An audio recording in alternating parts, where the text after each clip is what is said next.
Hello everyone, dream home construction বিডির পক্ষ থেকে আপনাদেরকে স্বাগত জানাচ্ছি। আমরা গত ক্লাসে পাইলের আরএমসি নিয়ে কাজ করেছিলাম। আজকে আমরা পাইলের রিবার নিয়ে কাজ করব। চলুন প্রথমে ফাইলগুলো ওপেন করে নেই। আমার সামনে যে পাইলের সেকশন গুলো দেখতে পাচ্ছেন, এটা হচ্ছে যে একটা শোর পাইলের সেকশন। তো আমরা আপনাদের যাদের এই ফাইলটা প্রয়োজন শেখার উদ্দেশ্যে যাদের প্রয়োজন তারা আমাকে কমেন্টস করবেন, বা প্র্যাকটিস করার জন্য আপনারা কমেন্টস করবেন, আপনারা ফাইলটা নিয়ে কাজ করতে পারবেন। আমরা এই ফাইলের উপরে আরএমসির কাজ দেখেছিলাম। আজকে আমরা রিবার নিয়ে কাজ করব। তো এটা হচ্ছে শোর পাইল। আমাদের এখানে যে টাই বিম আছে, আর এছাড়াও আমাদের কাছে আহ, এই ফাইলের যদি নেন তাহলে এখানে একটা সার্ভিস ফাইলও দেখতে পারবেন। শোর পাইলে যেমন টাই বিম ছিল, সার্ভিস পাইলের এখানে পাইল ক্যাপ আছে। তো আজকে আমরা হচ্ছে যে যেহেতু রিবার নিয়ে আলোচনা করব, এখানে যদি সেকশন গুলো দেখেন, আমার এটা 114 ফিটের লেন্থের একটা শোর পাইল। এখানে 4টা বেসমেন্ট, একটা সেমি বেসমেন্ট আছে। আপনারা ফাইলগুলো নিলে আপনারা সেটা হলেও নলেজ পাবেন যে একটা বেসমেন্টের লেয়ারগুলো কিভাবে বসেছে কোন কোন লেভেলে। তো আমরা হচ্ছে যে এখন সেকশনটা দেখি। এ সেকশন যেটা আছে, এই সেকশনে 12টা 25 স্ট্রেট বার, 12 এর স্পাইরাল 5 ইঞ্চি পর পর, এছাড়াও একটা 5 ফিট পর পর ক্লোজ রিং আছে ভিতরের, অর্থাৎ বাহিরের যে মেইন বারগুলো এগুলো ধরে রাখার জন্য। সেকশন বিটা যদি দেখেন, এখানে 12 এর সাথে এই যে 12টা 25 মিলির সাথে 12টা 28 মিলি এক্সট্রা বার আছে। এই 12 এর 2টা করে রড দেওয়া আছে। এটা একসাথে বসলে বান্ডিল হয়ে যায়। নিচে বটমে সি সেকশনে আছে 12 এর 12টা 25 আর 6টা এক্সট্রা বার 25 এর। তো এই হচ্ছে মোট কাজ। আপনারা যেহেতু স্ট্রাকচারাল যখন ক্যালকুলেশন করবেন তখন প্রতিটা অপশন পড়বেন, কোনোটা যেন বাদ না যায়।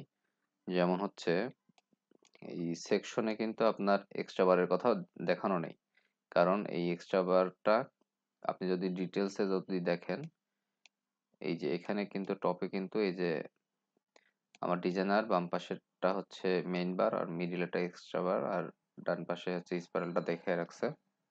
আপনার হচ্ছে যে এই সেকশনটা একটু উপরের দিকে কাটছে, কিন্তু এক্সট্রা টপটা শুরু হয়েছে একটু বটম থেকে। তো এই জন্য ড্রয়িং এর প্রত্যেকটা জায়গায় চোখ দিবেন, পড়বেন। তো আমরা হচ্ছে যে প্রথমে মেইন বার থেকে শুরু করি। আহ, আপনার রিভার ক্যালকুলেশন বড় ডায়া থেকে শুরু করাই ভালো, কিন্তু আমার ডিজাইনার যেহেতু ল্যাপিং সহ একবারে আলাদা আলাদা করে দিয়েছে মেইন বার, এক্সট্রা টপ, স্পাইরাল। তো আমি এইভাবেই যাতে যাচ্ছি, বাম থেকে ডান দিকে শেষ করি। প্রথমে মেইন বার ধরবো, তারপরে এক্সট্রা টপ ধরবো, তারপরে স্পাইরাল ধরবো। সেই সাথে স্পাইরালের সাথে কিছু ক্লোজ রিং আছে। তো চলুন শুরু করা যাক। এখানে যে সিস্টেমে ল্যাপিং গুলো ধরেছে, এখানে প্রত্যেকটা মেইন বারই আপনার 40 ফিট করেই আছে। অর্থাৎ আমরা 3 পিস করে যদি ধরে নিই লেন্থটা, তাহলে 120 ফিট হয়। সাধারণত ডিজাইনগুলো এমনভাবেই করে যেন আপনার রড ওয়েস্টেজ কম হয়। ওয়েস্টেজ হলে ডিজাইনারকে জানাবেন যে আমার 2-1 ফিট 6 ইঞ্চিতে সমস্যা হচ্ছে। তখন দেখবেন যে উনি আবার রিডিজাইন দিবে ওয়েস্টেজ কমানোর জন্য। তাহলে আমরা হচ্ছে মেইন বার থেকে শুরু করি। আমার মেইন বারটা আছে হচ্ছে 12টা 25 এর। 12টা আছে লেন্থ 120 ফিট, ল্যাপিং সহই ধরে নিয়েছি লেন্থটা। তাহলে টোটাল লেন্থ হবে 12 × 120, 1440। রড হচ্ছে 25 আমার ইউনিট ওয়েট এগুলো হচ্ছে অটোমেটিক ধরছে, কারণ হচ্ছে আমি বাম পাশে কাজ করব, আর ডান পাশে আমার কিছু রেফারেন্স আছে, এই রেফারেন্স থেকেও নিয়ে নিচ্ছে। এটা কিভাবে নেয় আমি এক্সেলের যে ভিডিওগুলো করেছিলাম ওখানে দেখিয়ে রাখছি। এরপর হচ্ছে আমার এক্সট্রা টপ কাজ করব। এক্সট্রা টপ হচ্ছে আমার 3টা আছে, 3টা আছে। আরেকবার দেখি চলেন। এই যে আপনি যদি দেখেন 20 ফিটের 6টা 25 একটা, তারপরে মিডিলে আছে 40 ফিটের 12টা 28, আর 20 ফিটের বটমে আছে 6টা 25। তাহলে আমরা দিয়ে দিই। আমার প্রথমে আছে 6টা, পরে আছে 12টা, তারপরে আছে 6টা। ওকে, লেন্থ 20 ফিট, 40 ফিট, তারপরেরটা হচ্ছে 20 ফিট। ওকে, এখন হচ্ছে আমরা এই পুরোটাকে ড্র্যাগ করে দিয়ে দিই। এখানে আমরা কারেকশন করব। এই 12টা হচ্ছে, এটা 25, নিচেরটা 28, এটা 25। তাহলে আমাদের এক্সট্রা টপের কাজ শেষ। আমরা এক্সট্রা টপ পেয়ে গেলাম। আমাদের 3টে এক্সট্রা টপ ছিল। এরপরে থাকবে স্পাইরাল, SPIRAL। স্পাইরাল, স্পাইরালটা হচ্ছে আমরা একটু সিস্টেমটা দেখব, বিভিন্নভাবে আমরা ক্যালকুলেশন করতে পারি। আমাদের হচ্ছে স্পাইরাল ডায়াটা 30 ইঞ্চি। এখানে হচ্ছে যে আমাদের এই যে স্পাইরাল রিং পর্যন্ত যাওয়ার জন্য আমাদের বাদ দিতে হবে শুধু কাভারিং। তাহলে 3 3 6 যদি বাদ দিই তাহলে 24 ইঞ্চি, মানে 2 ফিট। আমাদের হচ্ছে যে স্পাইরালের ডায়া হচ্ছে 2 ফিট। আর সংখ্যা বের করতে হবে। সংখ্যাটা হচ্ছে আপনার ধরেন 37 ফিটের জন্য 5 ইঞ্চি করে। তাহলে কতগুলো হয় আমরা একবারে সংখ্যাটা বের করে নিই। লেন্থ বের করব, কত পিস লাগবে এটা বের করতে পারলে আমরা গুণ দিলে হয়ে যাবে। তাহলে আমরা 37 ইন্টু 12 ডিভাইডেড বাই 5 প্লাস 1 ধরলাম 90 পিস। তাহলে আমার টপে লাগছে 90, মিডিলে আমরা দেখব আমার মিড জোনে এখানে দুই পিস করে লাগবে। 46 ফিটের জন্য 4 ইঞ্চি করে। তাহলে আমরা হিসাব করি 46 ইন্টু 12 ডিভাইডেড বাই 4, 2 পিস করে ইন্টু 2, 276 পিস। তাহলে আমরা 276 প্লাস, আমরা 2 দিয়ে গুণ দিয়েছি কারণ হচ্ছে যে দুইটা করে।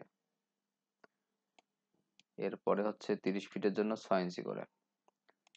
আমরা 30 ইন্টু 12 ডিভাইডেড বাই 6 লাগবে হচ্ছে 60টা।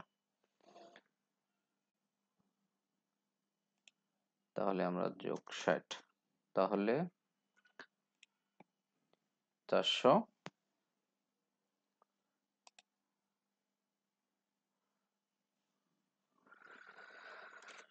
ওকে, 426 পিস। তাহলে টোটাল লেন্থের ক্ষেত্রে আমাদের কিছু এডিশনাল রড ধরতে হবে। কারণ কি, আমরা জানি যে আমরা যে রিংগুলো ব্যবহার করি এই রিংগুলো কিন্তু কন্টিনিউ। আমরা এই যে গ্যাপটা আছে এই গ্যাপের মধ্যে আমার বসবে, মানে রডটা ঘুরে ঘুরে উঠবে, স্পাইরালটা ঘুরে ঘুরে উঠবে। এটার জন্য আমরা কিছু এডিশনাল রড ধরবো। আর একটা হচ্ছে যে এর ল্যাপিং লাগবে। তো আমরা হচ্ছে যে দেখি, যদি ধরেন যে আপনি ল্যাপিং ধরবেন 40 ডি ইন্টু 12 মিলি ডায়া, 480 মিলি ধরেন আপনার ল্যাপিং লাগছে। আপনি যদি যেহেতু মিলিতে হিসাব করছেন, তাহলে আমরা জানি 12 মিটার রড। তাহলে এই 480 ল্যাপিং লাগছে 12,000। আপনি যদি ঐকিক নেমে করেন 12,000 মিলিতে ল্যাপিং লাগে 480 মিলি। 1 মিলিতে কত, 100 মিলিতে কত, তাহলে ভাগ 12,000 ইন্টু আপনি 100 করলেন, তাহলে আপনার পার্সেন্টেজ আসলো। তাহলে আপনি ধরে নিচ্ছেন যে আপনার 4% রড ল্যাপিং এ যাচ্ছে। এর সাথে আপনি 3% ধরে নেন যে আপনি যখন রিংগুলোকে ভাঁজ করে করে কন্টিনিউ তুলবেন আপনার আরো 3% রড এক্সট্রা খাবে। তাহলে আপনি 7% রড এডিশনাল করে দিতে পারেন। তাহলে আমরা যখন লেন্থ বের করব তখন এই 7% আমরা যোগ মাল্টিপ্লাই করে দিব।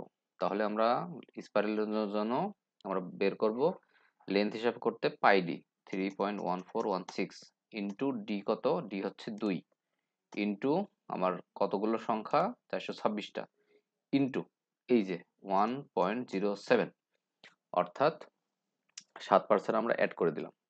তাহলে আমি লেন্থ পাইলাম 2864 ফিট। তাহলে আমরা এখানে লিঙ্ক করে দিই। আমরা 64, আমরা এটাকে আবার নিচে নামিয়ে দিই। আমার রড হচ্ছে 12 mm এর রড। তাহলে আমি স্পাইরাল পেয়ে গেলাম। এখন আমার বাকি থাকলে শুধু ক্লোজ রিংটা বাকি থাকছে। ক্লোজ রিংটার ক্ষেত্রে আমরা একটু ক্যালকুলেশন করব।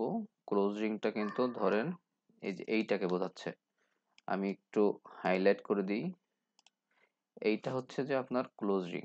তাহলে আমাদের বাদ যাবে কি কি, এটার যদি আমরা ডি বের করতে চাই, প্রথমে যাবে কাভারিং, স্পাইরাল, মেইন বার, দুই সাইডে, বোথ সাইডে। তাহলে আমরা বের করি, আমরা মিলিতে বের করি, তাহলে সুবিধা হবে, পরে আমরা ফিটে করে নিব।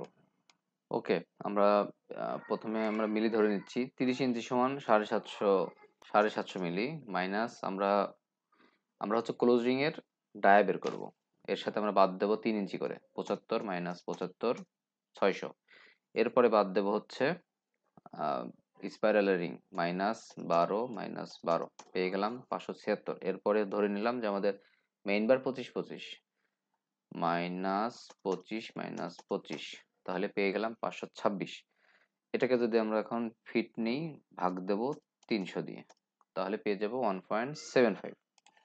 তাহলে আমরা স্পাইরালের ডি পেলাম 1.75। ওকে, নোজ কতগুলো আমরা জানি, আমাদের পাইলটা 114 ফিট, ভাগ হচ্ছে 5, কারণ 5 ফিট পর পর বসবে, +1 ধরে নিলেন 23টা বসবে। এখন আমাদের total length equal to pi D 3.1416 into D কত 1.75 ইন্টু নোজ, তাহলে আমরা টোটাল লেন্থ পেলাম 130 ফিট। আমরা এখন লিঙ্ক করে দেবো ফাইলে 130 ফিট,